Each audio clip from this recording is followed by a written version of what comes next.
Pelatihan Mungkin Jala, Kecamatan Jala, Kabupaten Aceh Tengah pada hari ini, Sabtu 27 Februari 2021 segera dimulai.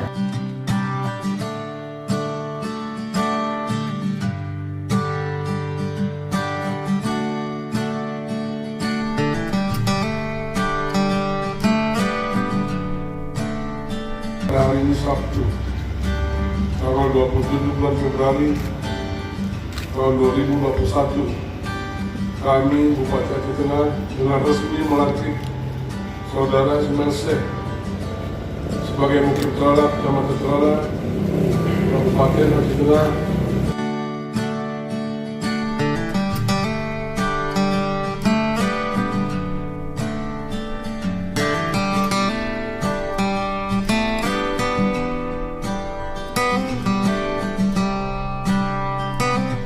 Kita tidak inginkan Mukim hanya sebagai simbol, tapi benar-benar menjadi sosok teladan dalam meningkatkan semangat beragama, mampu memperkuat adat istiadat dan menjadi perekat hubungan sosial dan masyarakat.